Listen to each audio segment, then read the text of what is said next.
tahun. Hah? Cikreng. Setresna rasa sayangnya. Dia Starboy apa? Nggak suka yang Starboy. Skena? Skena tuh yang gimana sih? Ya aku.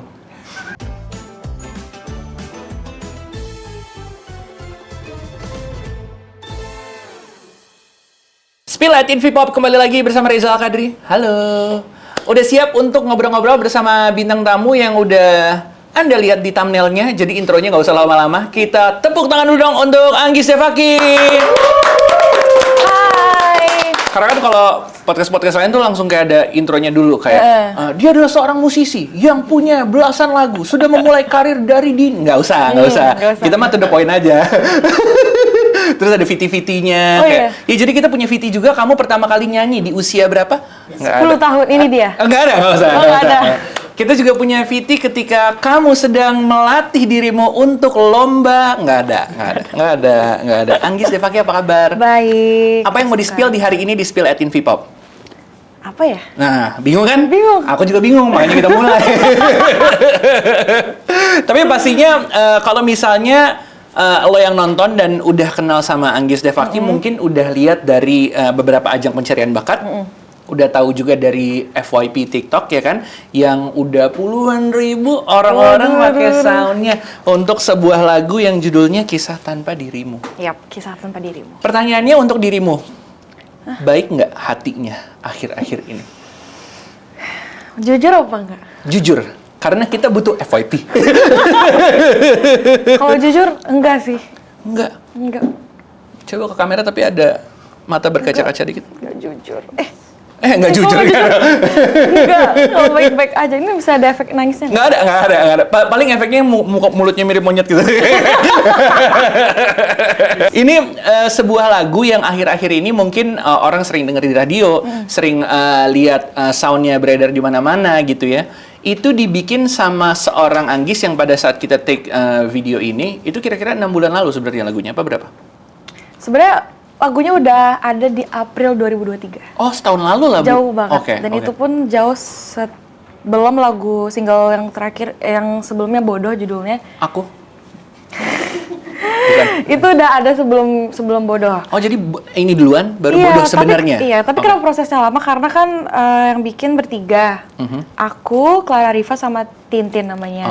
Pada saat itu tuh kayak nadanya udah jadi, cuma liriknya masih aku ganti-ganti, masih diskusi, kayaknya pakai ini. Masih belum fix gitu ya? Terus rekamannya tuh 3 kali ngulang. Oh gitu? Tapi bukan yang ngulang di hari yang sama ya. Jadi udah di-take dulu? Di-take dulu, selesai nih, udah finish. Kayaknya cocok gitu ya? Terus dengerin sampai rumah, kayaknya udah sempet di-mixing juga kayaknya waktu itu. Terus kayak ngerasa kok agak marah-marah banget. Terus akhirnya nyari waktu lagi, kejeda lagi gara-gara Bodoh rilis, kejeda lagi di bulan-bulan setelahnya, rekaman yang kedua kalinya. Setelah jadi kok sama kasusnya kok masih kayak lempe banget. Lempe itu apa ya? Lempe itu apa? Lemes. Oh, lemes itu bahasa mana? Bali kayaknya. Oh, Bali. Kamu dari Bali? Iya. Wih, nanti kita ngobrol Proud Bali. Gila, keren.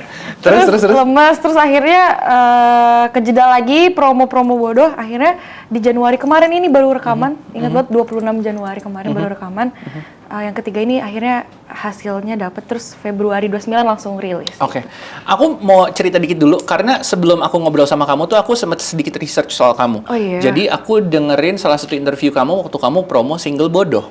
Di saat itu ada seorang interviewer yang nanya pada saat ini, tapi hatinya gimana? Pada saat itu kamu cerita kamu lagi in a relationship. Iya. Nah, tapi ketika lagu ini dirilis, terus ada interview lagi, dibilang katanya kamu not in a relationship anymore. Jadi apakah itu alasan kenapa 3 kali take? Karena situasi hatinya tuh berubah-berubah gitu? Salah satunya itu sih alasannya. Karena awal tuh kayak marah-marah karena berusaha untuk memasuki perasaan lagu itu, kayaknya kayak pada saat itu mungkin waktu itu di relationship-nya biasa-biasa aja, ngerasanya kamu nggak cari keributan pas lagi biasa-biasa aja kayak? Enggak sih. Kamu selingkuh ya? Tapi lagi membayangkan gitu. Kayak gitu, membayangkan kalau nggak ada dia di hidup aku gimana ya gitu. Tapi pada saat itu hubungannya emang udah yang nggak baik-baik aja. Ternyata kejadian. Terus akhirnya pas rilis udah nggak sama-sama lagi. Mana waktu lagu ini sebelum rilis, aku kasih denger ke dia. Dia udah denger. Demi apa? Dan dia coba bilang, bagus. buat kamu. Nggak usah disebut. Nggak apa-apa, semua dunia tahu kok. Tapi berarti ngomongin soal nulis lagu tuh jadi sebuah hal yang emang kamu suka ya? Iya sih, karena kan aku sekarang udah punya 10 single. 10 single? Dan 9 single itu aku ciptain sendiri. Itu basic nulisnya tuh gara-gara apa sih? Emang kamu dulunya suka nulis puisi kah? Atau kamu memang punya journaling aja, punya diary atau gimana? Enggak sih, lebih ke isi hati aja. Kenapa sih hati kamu tuh ada apa sih? Berat banget Gak kayaknya. tau. Percintaan. Gak tau, percintaan yang berat banget, gak pernah yang bener gitu. Apa sih yang paling berat di percintaan kamu? yang ini, yang terakhir ini. Oh iya? Ya Allah, apa mau kita... 4 tahun. Hah? Cikreng. 4 tahun? Iya. Ih, berat banget loh itu. Makanya. Kayak kamu ada di momen yang kayak, aduh dia udah nggak ngelakuin habits yang biasa. Enggak, karena awal tuh kita kira dia the one, ternyata enggak. Karena keadaan. Kirain dia the one, ternyata Enggak. he is not the last one. Yes. Boleh cut dulu nggak usah. Terus kalau misalnya ngomongin soal nulis juga gitu ya, itu kamu rasa jadi part of healing kamu gitu nggak sih? Kayak kamu ngeluarin isi hati kamu, apa mungkin karena kamu tuh bukan orang yang suka untuk ngobrol, jadi kamu ngeluapinnya dengan cara menulis gitu? Iya juga sih, karena aku kan teman dekatnya dikit gitu, jadi dan gak terlalu suka yang cerita-cerita apalagi tentang, kalau nggak terlalu penting-penting amat nggak akan cerita, mending pendam sendiri gitu sih. Jadinya luapinnya ke karya. Kadang salah satu cara healing aku ya emang nulis lagu. Kalau misalnya ngerasa apa, walaupun nggak dirilis, diseriusin, tapi di handphone tuh banyak banget voice note. Voice note tuh banyak banget ya? Ada berapaan kira-kira? Udah nggak tahu ya terakhir berapa ya. Jadi kamu kasih tunjuk supaya teman-teman dari label kamu tuh sadar gitu, oh ini banyak lagu yang harus dirilis. Ada sih udah jadi satu tapi belum mau Anggis kasih. Okay. Nggak mau di-spill nih, mumpung spill atin. Belum. Itu menulisnya tuh masih iseng karena waktu itu lagi kayak ngerasa aku kesel banget kayak gitu, jadi ngasih taunya dari lirik itu dan nada-nada itu. Kadang-kadang kan gini ya, kita tuh manusia suka dibilang katanya gini, kalau lo lagi marah-marah, jangan ngambil sebuah decision, karena takutnya decisionnya ternyata berimpact sangat buruk untuk kedepannya. Lo ngerasa gitu juga nggak? Pas lagi lo marah-marah, lo nulis. Pas lo nggak marah, lo ngerasa kayak, kenapa gue nulis kayak gini ya? Gitu. Lebih ke, kasihan dia dulu gitu sih. Oh dia pernah ngerasain ini, kasihan banget gitu sih. Ya tapi in a way itu diary lo ya, diary kayak ya, lo pernah ngerasa. Ternyata pernah ngerasa ini gitu. Tapi ya siapa tahu jadi apa ya, cerita yang sama nanti kalau misalnya jadi dirilis, siapa tahu kayak orang-orang juga ngerasain itu juga kali gitu. Jadi ya udah tulis-tulis aja dulu gitu. Karena kan yang ngerasa patah hati kan nggak cuma lo, dan banyak mungkin orang-orang di luar sana yang ketika lo rilis lagunya itu ngerasa relate sama apa yang ada di lagu lo. Makanya kalau kita ngelihat soal Kisah Tanpa Dirimu, ini chart Spotify, udah gitu apa kalau nggak salah ya, chart Spotify di tinggi ya peringkatnya, udah masuk juga, udah gitu juga viral. Lo ngerasa bisa dibilang ini adalah salah satu peak performance lo as a musician apa enggak gara-gara lagu ini? Dibilang peak mungkin iya, tapi enggak ini jadi final banget gitu, enggak. Jadi maksudnya masih ingin untuk tetap bertumbuh lagi, enggak puas sampai sini gitu. Cuma dari selama Anggis berkarya di ngiris lagu ya, ini yang paling apa ya istilahnya, orang misalnya notice lah gitu.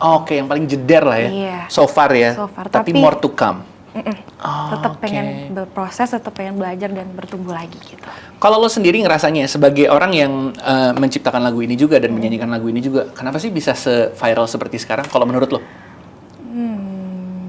Gak tahu apa ya.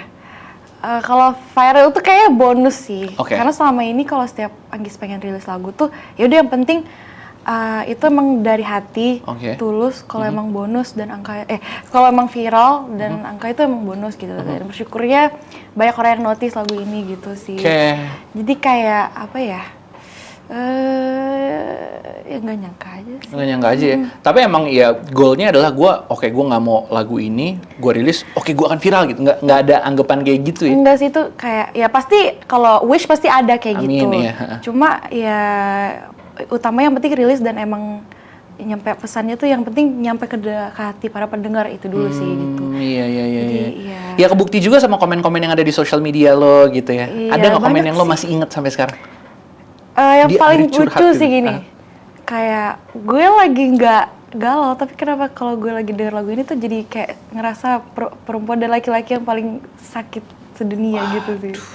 Ada beberapa orang komen kayak gitu, jadi kayak ternyata orang yang gak galau pun jadi ngerasa galau dengerin lagu ini gitu loh. Apalagi yang galau ya. Iya, apalagi kamu ya waktu kamu rilis lagu ini. Iya, pernah tahu nangis pakai lagu sendiri. Masa sih? Nangis lagu sendiri? Ini gue baru pernah denger lagi. Gimana ceritanya? Sumpah. Gimana ceritanya? Lo nangis tuh dalam keadaan apa? Boleh cerita dikit? Keinget aja. Oke. Terus denger lagu lo sendiri? Denger lagu sendiri, jadi kayak keinget. Baru-baru ini sih. Oke. Terus play lagu sendiri. Terus ya udah nangis aja. Ternyata sedih banget ya lagunya gitu. Gue dapet angle yang menarik sih, soalnya selama ini ngobrol sama musisi gitu kan, ketika mereka buat karya, biasanya contohnya nih ya, dengerin lagu, dengerin radio, tiba-tiba ada lagu yang lagunya dia gitu. Ada musisi yang gue ganti lagunya, gue malu. Ada yang tetap dengerin, tapi dengerinnya kalau sendirian doang gitu. Tapi kalau lo justru nangis dengan lagu sendiri. Tapi ini unique point of view sih menurut gue. Ini gue baru pertama dapetin hal kayak gini. Bukan hal yang jelek loh. Maksudnya karena ya lo aja sebagai musisinya bisa ngerasa hal selayaknya seorang pendengar. Emang pengen gitu juga sih.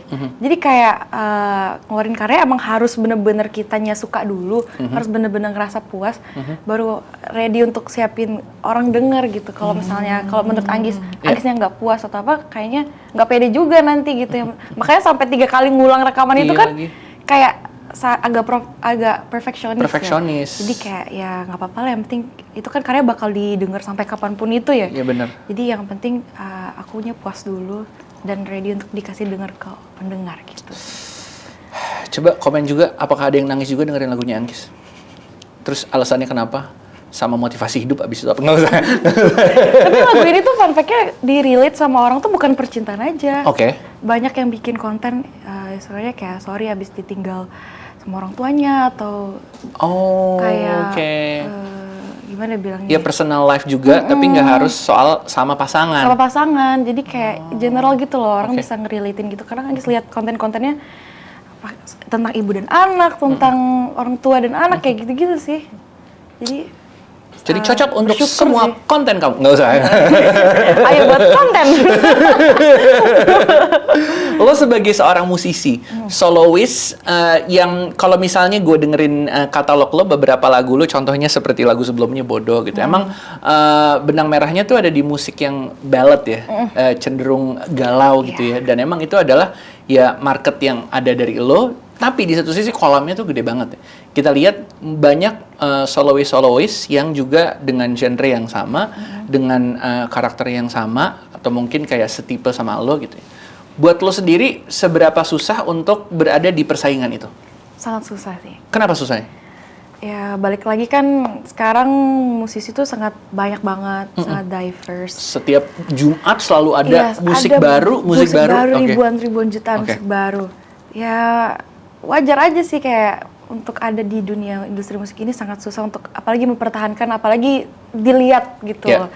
Jadi ya menurut Anggis, kalau dari akunya sendiri sih lebih ke ya udah kita tetap konsisten aja, konsisten untuk berkarya, konsisten untuk promosiin, itu sih lebih penting.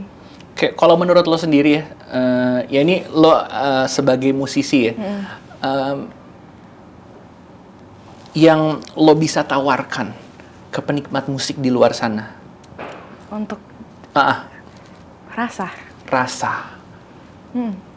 Kenapa rasa? Karena menurut Anggis tuh kayak, kalau di Anggis ya, musik Anggis tuh nggak harus yang akrobatik, yang harus ini, tapi dengan nyanyi sebuah lagu dan walaupun sesimpel apapun itu, aku lebih nyampein rasanya sih, gitu sih. In my humble opinion. Bahasanya humble opinion ya. Bahasanya bahasa X-mat IMHO. Karena emang salah satu goal itu yang penting gak usah teriak-teriak, gak usah harusnya gimana, yang penting rasa sih. Itu penting sih, rasa. Yang penting rasa tuh nyampe, pasti orang tuh kayak ngerasa kayak, sampai orang ngerasa kayak aku juga ngerasain itu lagi gitu. Itu udah seneng banget sih. Jadi kayak kuncinya relate sama pendengar, relate sama yang suka sama musik kamu, karena rasa yang kamu tawarkan tadi.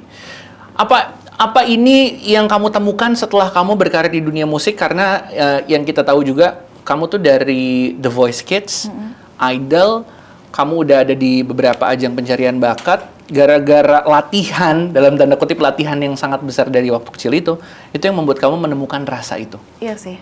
Kamu ngerasa ketika berada di ajang pencarian bakat tuh nempa diri kamu gitu nggak sih sebagai musisi? Nempa tuh maksudnya kayak ngelatih diri kamu in a mental way untuk menghadapi orang dan untuk menulis lagu. Sangat sih. Yeah. Dan itu prosesnya gak gampang dan gak secepat itu karena dari kecil aku kayak dari umur 10 tahun SD kelas 5. Itu The Voice Kids sebenarnya. Sebelum The Voice Kids. Oh, berarti sebelum The Voice Kids tuh suka ikut lomba-lomba gitu? Lomba di sekolahan. Di SD tuh ditunjuk ngewakilin sekolah untuk kayak kamu sekolah di lomba mana sih? daerah. Sorry. Di Gianyar, di Bali. Di Bali. Jadi sekolah dari dulu kecil di Bali udah sering ikut lomba. Ikut lomba lain nggak kayak pageant gitu ikut nggak sih? Enggak. Musik aja udah, nyanyi. Pernah ngeband nggak dulu? Enggak, solois aja. Solois aja. Itu pun lagu-lagu Bali. Oke. Kayak lagu daerah. Dari daerah lagu berbahasa Bali. Lombanya tuh berbahasa Bali. Iya. Malah keseringan lagu berbahasa Bali daripada berbahasa Indonesia atau Inggris gitu.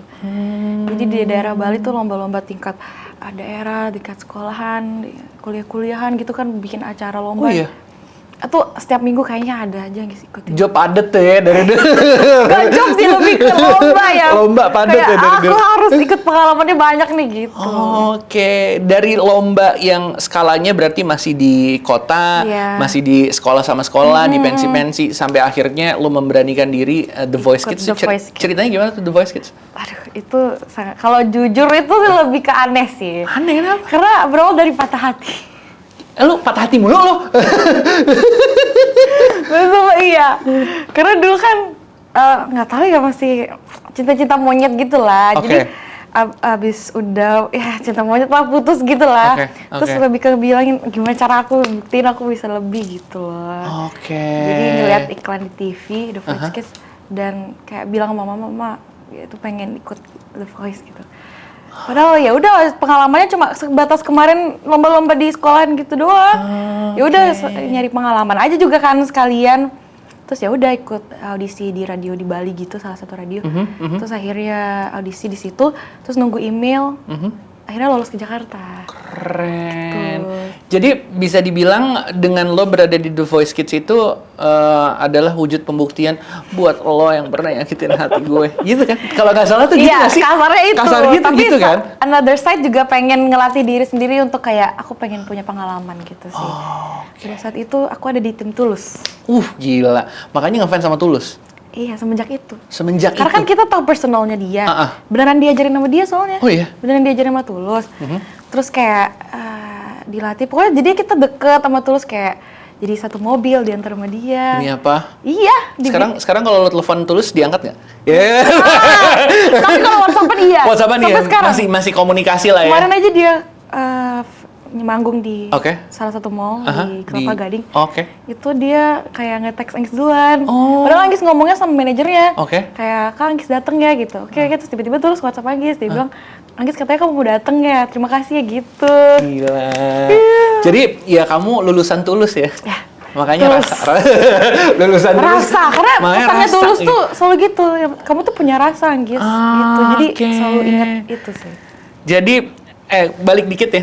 Setelah lo The Voice tuh The Voice Kids juara 2 kalau nggak salah. Lo merasa itu adalah pembuktian yang sangat besar nggak untuk orang yang itu? Iya. Kayak makan aja. Tapi bodohnya apa enggak? Tapi bodohnya apa enggak? Balikan lagi.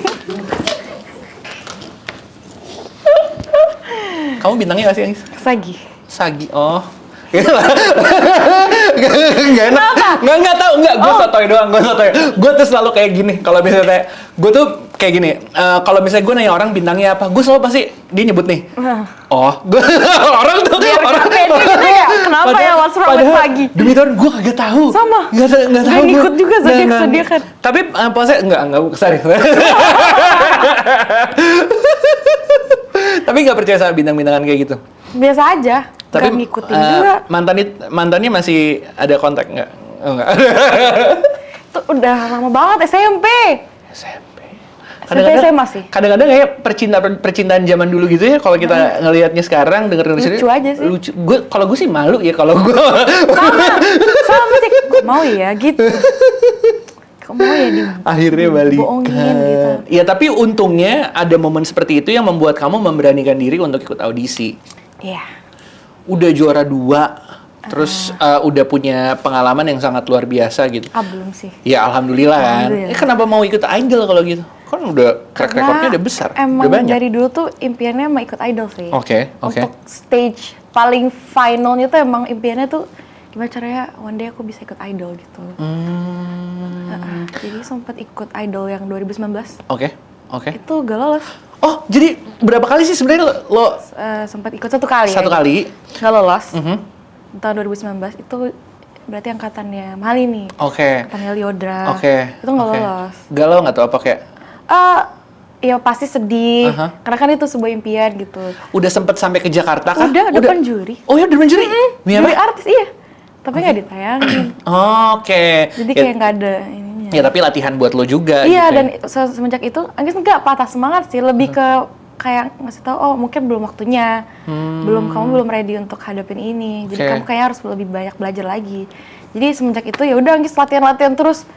Di rumah latihan sendiri kayak gitu-gitu sampai. Tapi di pertengahan lo masuk idol lagi berarti di tahun 2023 kan? Iya. Jadi itu dari 2019 ke 2023 kan ada jeda tuh. Itu lo sibukinnya ngapain? Soalnya gue denger juga lo kalau nggak salah punya single berbahasa Bali juga. Itu jauh awal banget. Oh itu awal banget malah? Itu malah 2015. Oke. Album berbahasa Bali. Itu album bahasa Bali. 11 lagu isi bahasa Bali. Demi apa sih? Ada satu nggak sih yang bisa yang top singlenya banget gitu? Gue pengen denger bahasanya gimana. Oke, kita sambut. Ini dia. Oke, judul Google Rindu. Oke. Gue masih beatbox. Nggak usah. Ngerusak ini ngerusak. Maafin aku. Oke. Sekat aja Google hati Sledetane sahasana bak padidi Setresna rasa sayange Ngai kanahe setata uyang padidi Yening awai tiang tusing man matamu Hatine gugur rindu gitu. Artinya satu hari aku nggak ketemu kamu, hatiku tuh dilanda rindu. Ya kamu tahu hatiku banget. Enggak sebenarnya. Itu sih. Enggak ya. Itu satu album berbahasa Bali. Dan itu pun nggak tentang percintaan aja, itu percintaan yang tadi cuma satu doang. Sisanya kehidupan sehari-hari gitu. Apa gimana? Budaya Bali. Oh. Kayak Galungan Ring Bali judulnya.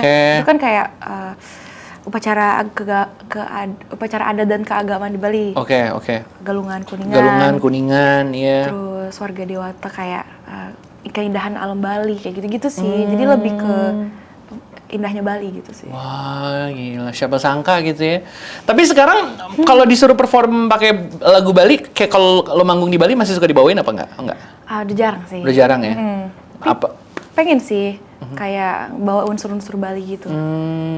Oke. Tapi kalau untuk nyanyi lagu Bali kayaknya udah jarang karena tergantung mungkin acaranya kali ya. Kalau misalnya acaranya berbahasa Bali kayak acara-acara Bali gitu mungkin iya bawain. Oke, mungkin tergantung situasinya, tergantung momennya juga gitu ya. Bener. Tapi sekarang sih emang lagi fokus single-single terbaru lo ini yang dibawain. Berarti kalau ngomongin soal ini, lo emang tertarik sama musik tuh emang dari kecil ya? Malah dulu tuh Anggis nggak nyanyi. Nyanyi apa? Dulu tuh nyanyi tuh sebatas cuma kayak di kamar mandi. Oh, nyanyi di kamar mandi kok jago gini? Hobi aja. Malah dulu tuh malu-malu. Dulu tuh TK nari Bali. Oh, nari justru? Iya. Oke. Suka pentas di pura. Gue tuh selalu amazed sama penari Bali karena apa? Matanya. Matanya yang gimana? Iya. Gimana matanya? Aduh, tahu. Soalnya matanya tuh gue nggak bisa lah. Datpong kayak itu. Gitu. Tapi itu bombastic side eye ya? Iya sih. Khasnya Bali sih kayak yang mata-matanya gitu. Malah dari nari adat, kenapa nyanyi akhirnya yang jadi hal yang lo tekunin? Mungkin kalau nari Bali itu sebatas karena orang Bali harus bisa nari gitu kan ya. Kalau emang passionnya emang nyanyi. Dari kecil ya ngumpet-ngumpet dulu di toilet, suka nyanyi. Itu didengar sama mama, ayo les nyanyi, nggak mau. Oh, sempet nggak mau? Karena dulu ngerasa takut. Les nyanyi tuh takut gurunya galak. Kayak biasa anak kecil ya. Lo les masak juga gue galak. Iya. Jadi selalu diajakin sama mama, ayo les nyanyi mungkin didengerin Gis bisa nyanyi biar diasah lagi gitu kan.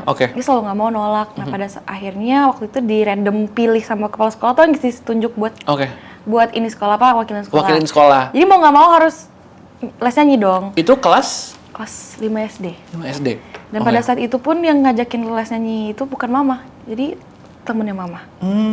Jadi kayak temen Anggis juga ditunjuk jadi punya mama. Jadi kan temennya nih, temen mama. Terus kayak Anggis tuh, ayo cepet-cepet kita pergi gitu. Anggis nggak tahu dibawa kemana.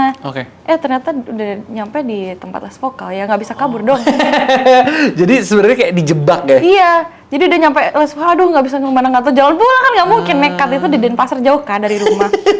Udah jauh, beda kota ya masa iya beda kota. Terus akhirnya ya udah jadi ikut les nyanyi. Semenjak itu ngerasa ternyata seseru itu ya les nyanyi. Semenjak itu ikut les terus ya, jadinya ketemu komunitas, jadinya lomba-lomba kayak gitu. Berarti gara-gara si tante itu ya?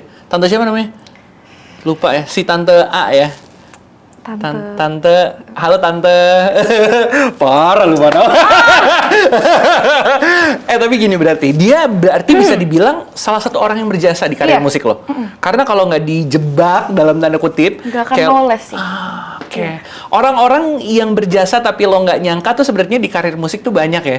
Kayak tante yang tadi yang lo bilang. Ada lagi nggak yang menurut lo orang ini tuh berjasa lagi buat karir musik lo? Karena kalau nggak ada dia, lo nggak akan titik. Orang tua sih. Orang tua. Kenapa?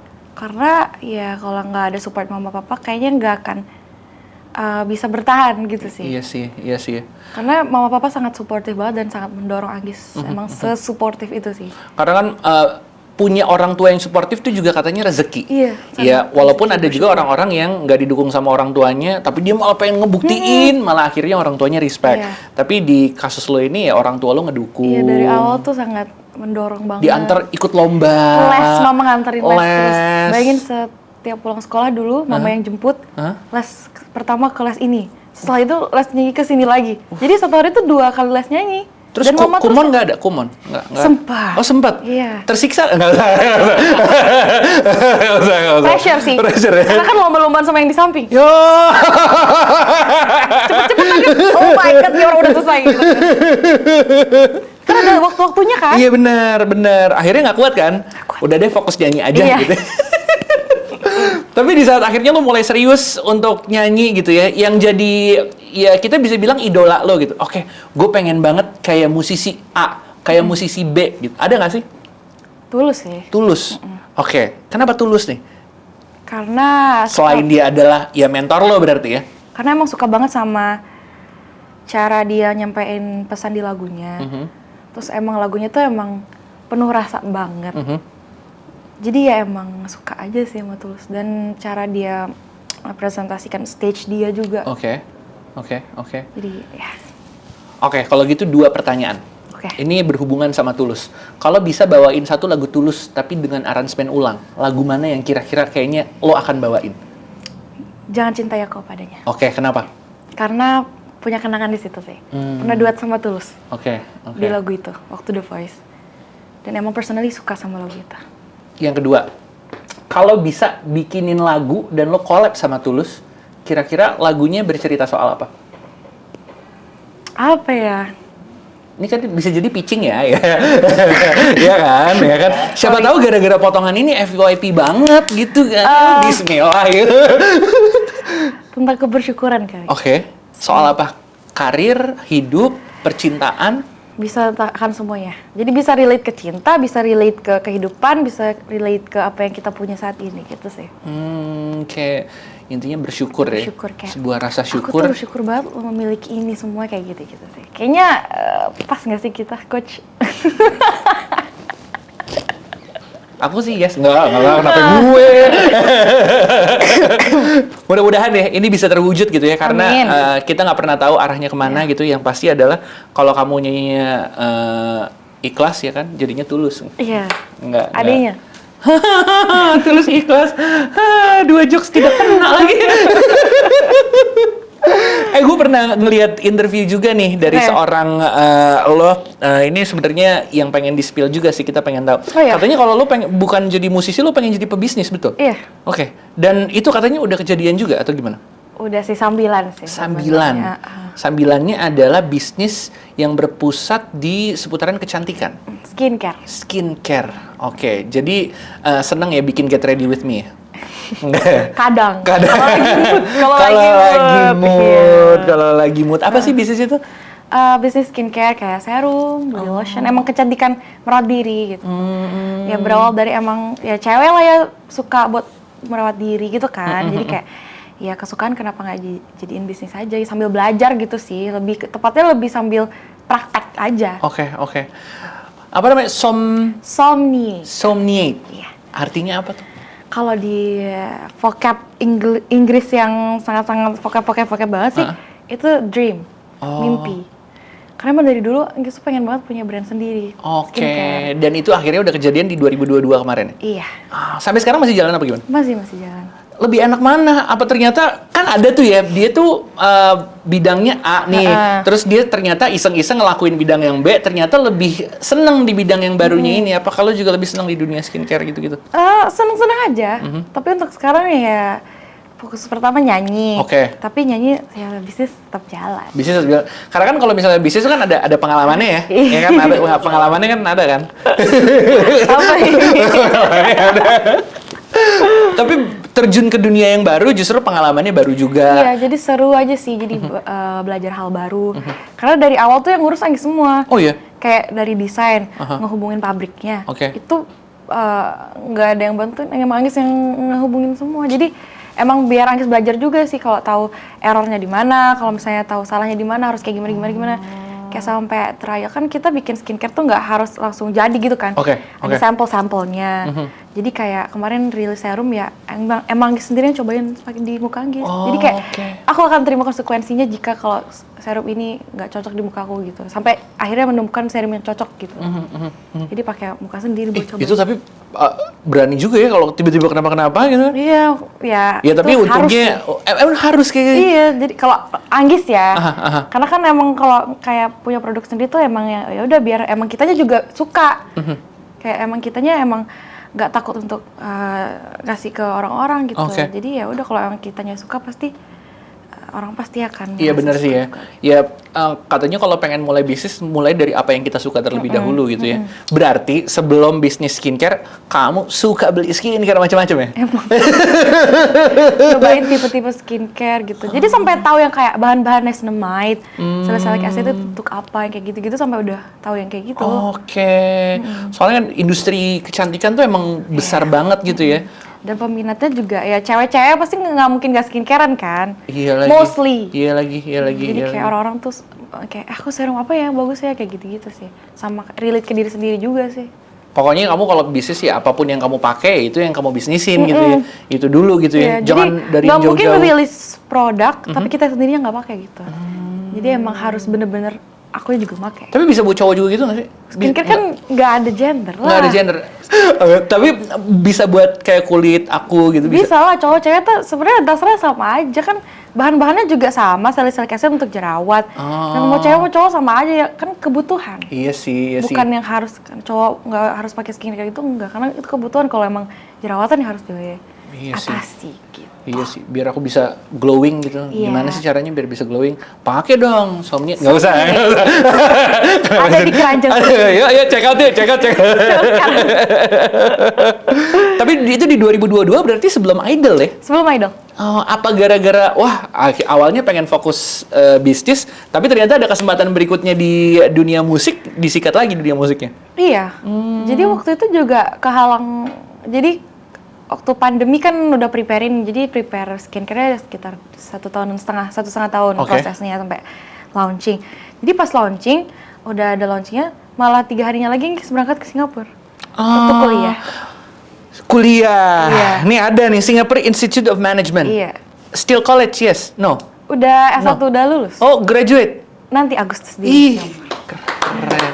Doakan, semoga lancar. Keren. Udah selesai kuliah, intinya tinggal nunggu graduation-nya aja. You cakap-cakap Singlish can not? Can lah, oke. Of course I can Of course I can. Gue paling suka banget soalnya aksen-aksen Singlish gitu. Iya, lucu ya. Karena itu bahasa Inggris paling logis ya. This, how much? Low price ya, yes, kan. Kuliah di Singapura, itu di sana berapa tahun? Nggak nyampe tahun sih, karena per semester kan, semester tuh di situ 3 bulan doang. Oh. Jadi kebanyakan online-nya kemarin karena pandemi. Online, terus sempat udah nggak pandemi lagi, jadi sempat ke Singapura 3-4 bulanan. Setelah itu audisi idol, pulang ke Bali. Oh, sisa kuliahnya dilanjutinnya di online apa gimana? Apa udah lulus? Enggak, jadi setelah selesai, itu kan semester 2. Semester 1-nya udah full online karena pandemi waktu itu. Semester 2 balik ke Singapura, sekolah di situ. Liburan, balik ke Bali waktu itu langsung ikut idol. Keterima, cuti kuliah. Cuti kuliah, Setelah keluar idol langsung lanjutin kuliah semester 3. Jadi bolak-balik Jakarta, Singapura. Per minggu. Karena kan abis idol ya syukurnya ada kegiatan terus kan. Pas banget dapat jadwal dari Singapurnya tuh sekolahnya tuh cuma 2 hari doang. Dari 1 minggu cuma 2 hari doang. Jadi hemat waktu, nggak harus diem situ terus kan. Dan ya udah jadinya tiap minggu 2 hari di Singapura, habis itu balik Jakarta lagi. Jadi ya ini Singapura Jakarta gitu. Singapura Jakarta selama 3 bulan. Demi lulus lah. Iya sih. Nanggung kalau nggak dilanjutin. Udah sampai sini udah nggak mau makan salted egg lagi katanya, udah keseringan. Malah jarang loh makan. Oh jarang? Hainan. Oh Hainan, iya bener. Nggak suka salted egg. Nggak suka salted egg. Manis soalnya. Kamu nggak usah, nggak usah, ada celah tadi, maafin aku. Hainan, gak apa-apa. Maafin aku nggak mau dihujat. Bagi waktunya gimana ya? Lo ngurusin bisnis, lo idol juga, lo kuliah juga. Ya dijalanin aja sih, digas aja. Iya sih. Waktu itu masih ada waktu pacaran lagi ya, nggak? Nggak pernah ketemu. Kan kita LDR. Oh iya benar. Saking LDR-nya sampai pisah bener. Aduh iya sih. Udah di-spill banyak banget nih cerita kehidupan dari seorang Anggis di sini ya. Kita pengen tahu juga sih spill-spill berikutnya nih, what's next untuk seorang Anggis di sini in terms of your music career, business wise juga, love life juga. Dari musik dulu nih. Orang tuh biasanya gini, katanya punya goal 5 tahun, punya goal jangka pendek, goal jangka panjang. Lo sendiri jangka pendeknya tuh ngapain? Kalau jangka pendek sih gak jauh-jauh dari karyanya bisa diterima banyak orang sih. Dan disukain sama banyak orang. Dan menjadi penyanyi yang mungkin bisa dikenal lewat karya-karyanya. Itu jangka pendek. Jangka panjang, siapa tahu bisa punya album. Setelah punya album, terus kayak lagu-lagu di album juga disukain sama orang. Pengen buat konser. Jangka panjangnya lagi. Siapa tahu bisa konser di GBK. Amin. Kan ada yang tahu kan? Amin. Semoga. Amin. Kan kita bermimpi aja nggak sih? Bener. Manifest dulu. Iya. Siapa tahu kejadian ya syukur gitu. Jadi lo punya sebuah goals besar adalah pengen membawain lagu-lagu karya lo sendiri di GBK. Sold out stadium concert. Amin. Dan cara untuk mencapainya ya balik lagi berusaha, tetap berkarya terus, dan konsisten. Ya. Jadi fokus banget sama karir lo. Ada sedikit goals untuk percintaan mungkin? Untuk sekarang ini tricky nih ya. Di satu sisi kalau patah hati itu menghasilkan lagu yang relate. Emang sih. Tapi lo nggak terus kali ya? Lo nggak mungkin dong mau patah hati terus. Iya sih. Iya kan. Tapi yang bahaya tuh yang flat aja tahu. Iya sih. Kalau yang nggak seneng, nggak sedih, nggak seneng banget juga nggak, itu yang susah bikin karya. Karena kita nggak tahu menulis apa. Apa itu yang aku rasain nih sekarang? Nggak boleh. Kalau percintaan apa ya? Ini tipe cowok. Boleh nggak nanya? Boleh dong. Boleh. Tipe cowok nyarinya tuh cowok yang kayak gimana? Yang dewasa. Yang umur 33 kayak aku gitu. Masuk ya. Maafin aku. Kalau sekarang sih kayaknya mau nyari yang lebih tua. Dari Anggis, nggak mau yang seumuran deh. Capek. Yang kumisan? Nggak usah. Udah ya. Mau lebih dewasa itu apa nih? Secara. Lo ngelihat dewasa tuh dari penampilan atau sikap? Contoh. Gimana ya? Istilahnya dia bisa lead Anggis. Bukan Anggis yang nge-lead. Gitu. Karena sorry. Nggak, aku tadi di otak lagi manifest sendiri. Nggak usah gimana? Terus yang full effort. Full of effort, Karena yang mau meet you halfway. Iya, jadi kayak, dan jadi supporter pertama. Jadi istilahnya kayak, I need you, kamu tuh mau segimana sibuknya kamu maksudnya nyempet-nyempetin untuk oke, I'll be there for you gitu sih. Oke. Terus yang Number one fan ya. Attitude-nya kenapa? Harus bagus sih. Attitude-nya Karena itu juga sopan. poin plus. Oke. Kayak the way dia mungkin nge-treat, cara dia ngomong ke orang, Yeah. itu kayak di matanya tuh kayak keren ya gitu. Attitude gitu sih. Terus ganteng. Terus lebih tinggi dari Anggis. Gimana Anggis? Maksudnya apa? Lebih tinggi dari. Boleh kita berdiri bentar? Boleh, ayo coba kita. Masuk ya? Ya oke. Dia Starboy apa? Nggak suka yang Starboy. Skena? Skena tuh gimana sih? Ya aku. Banyak sih, detail banget kalau sedetail. Kan Gaya. gayanya tuh maksudnya gimana? Kayak dia orang yang berpakaian dia Starboy apa? Nggak suka yang Starboy. Skena? Skena tuh gimana sih? Ya aku. Yang mungkin rapi ya. Rapi ya. Jangan yang kayak skinny jeans deh. Oh nggak ada, aku udah bakar. Yang enak dilihat menurut Ya kamu Korean aja. style mungkin. Kalau kayak gini-gini masuk lah. Gila. Oke. Kalau bisa sporty juga. Terus bertanggung jawab, terus gitu ya pokoknya. Oke. Mudah-mudahan kamu menemukan itu semua ya. Di aku. Dan yang penting dia bisa sayang sama Anggis gitu sih. Lebih dari Anggis sayang sama dia. Oh. Karena selama ini sayangnya sendirian, banyak sendiri. Tapi jadi lagu.